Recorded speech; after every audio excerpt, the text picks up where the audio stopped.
Well, hello everyone, welcome to late May tour on the 30th, and it's a very nice day today, good and sunny one, as it has been for quite a while. It's a bit dry at the moment. As usual, just kicking off with the rhubarb. It's come earlier this year, so at this point compared to last year the rhubarb's a little bit flatter, and it's been taking a bit of a battering from the wind, as a few other things have too. And the wallflowers are out and the marigolds are in, and the tayberry has got quite a large amount of fruit on it now from the two stems that it produced last year. Just coming round to the new strawberry bed, and we have been harvesting. We've got about 7 strawberries off, not quite as many as Bill and Val. But it's getting there. The Cambridge favourite put on a huge amount of growth initially, but it's actually the mystery ones we got from Marshall's a few years back that have fruited first. And the potatoes are going well. So that's Sarpo Blue Danube and Nicola. They're pretty much sort of neck and neck really as far as the foliage is concerned. So coming around to the broad beans, we've harvested these once already and realised we probably harvest them too soon, so we're just letting them bulk up for a second and final harvest. But the actual weight of the beans we took off was over 3 pounds, but once you'd got them out of the shells it was about 8 ounces, so Okay, some more strawberries and our black currants and gooseberries. Gooseberries have certainly got some fruit on them, and we've popped in some beetroot and chard as well, just the spares. And coming round here, this is the odds and sods bath. We've popped in a couple of tumbling tomatoes, which haven't really taken well initially to the move, so we're going to hopefully they're going to perk up, but there might be something missing in the soil in that bath. Carrots, aha, yes. Sweet candle, going great guns. So this is the second year we've grown them in the bath, but this is the first time we've uncovered them this early. That thing about the fact that carrot fly can't get up to more than 1.5 feet, so we'll test that one out. Okay, beans, French beans, planted into the residues of the cover crops, and we're using the chard here as the cover crop for the climbing beans. And this year the beans have been had a little bit by probably the pigeons. Well, you never see them doing it, but that's what we think has been nibbling at them. Didn't do that last year. So we've got some carrots, successional autumn king. Still a bit of cover cropping there, and a couple of successions of lettuce.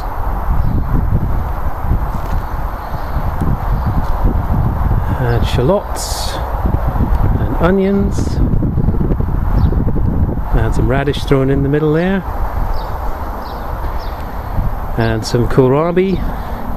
And now we put in this kohlrabi following the instruction on the packet about when you could actually sow them and grow them, and then we noticed a video from Charles Dowding, who had sown them in February and basically said by June they should be bolting, so we'll see how that goes. Cabbages planted again in the cover crops. Beans, very much the same as the other bean bed, climbers up the wigwam. And we've got our beetroot chard. There's the bolting chard over there, but that still tastes very nice. Peaches bulking out. No real change here. Haven't planted up the butternut squash at the back there yet. We haven't even put in the trellis, so that's still to come. I do love that Nilo that saw Tony C. Smith talk about. He uses his one all the time. It's very nice, very handy. So here we go. This is the big change probably since last time.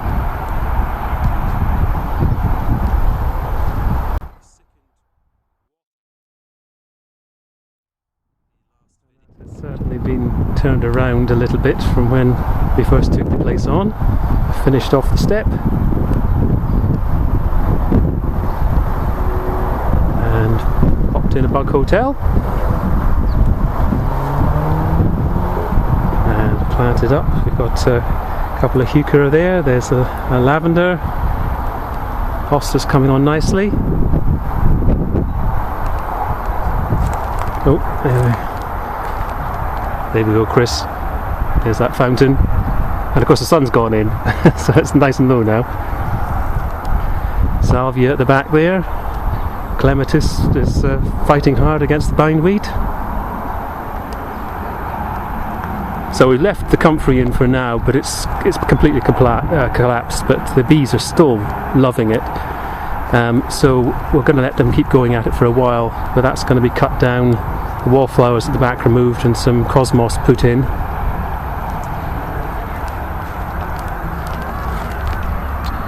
So here are the lilies and the lupins, alstomeria there,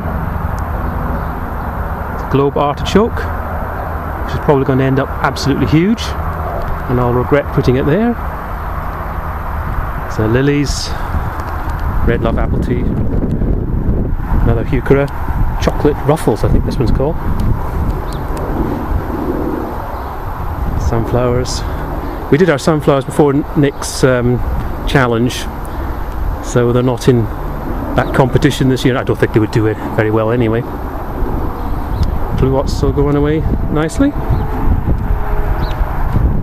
And here's the strawberries, all strawed up. Cover crop, and we've trimmed out some strips where the sweet corn's going to go. We put in a few already and then realised we probably put them in a bit too soon. And the parsnips are over there, pushing up the netting. And in true parsnip form, we've had one failed station. Never get 100%. So this is field beans rather than broad beans. I'd love to say they were broad beans, but they are field beans.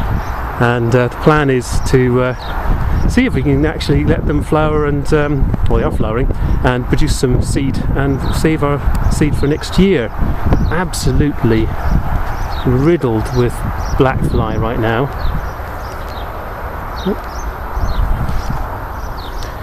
And here's some tomatoes, some radish, garlic, peas, they're really just a cover crop, more tomatoes. Now, saw Paul of Richard and Paul talking about his bête noire being radish, while ours is spring onions. They did terribly last year, and they're not really doing that well this year either. I've got turnips over there which have been pecked to bits by the pigeons again. So here we got a few varieties of garlic, but front ones here, Provence white, doing really well. This is quite a sizable one.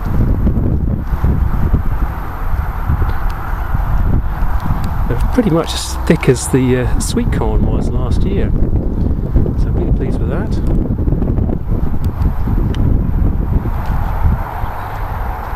And we've got our fruit garden. So the lavenders are bushing up nicely, and the naughty is about to flower. And we put in some beetroot and some mixed annuals are growing up through there. And the Victoria plum has certainly bulked up.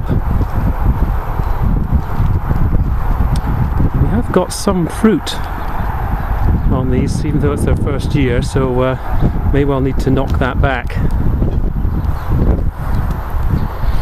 And the dahlias have been coming back.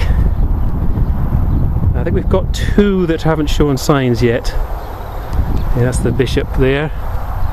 So that's the dark foliage on that one. It was a bit difficult to see initially. So here we are with a couple of little apples.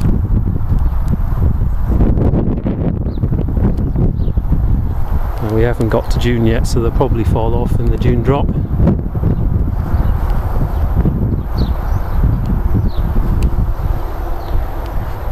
Okay, we've just popped in some spare leeks here. There are some somewhere else, but I probably didn't mention them. Some spare lettuce. Here's our new rhubarb, and that one really is struggling. And onions.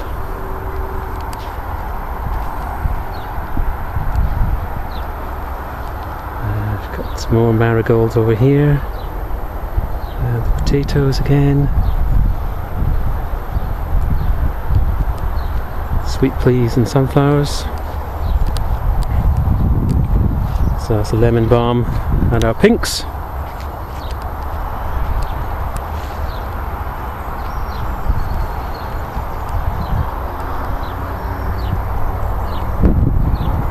Here's the bit where I walk backwards across everything. So that's it for another month. I may end up doing 2 in June, just because so much is happening. There we are. I hope everyone's keeping well. Bye for now.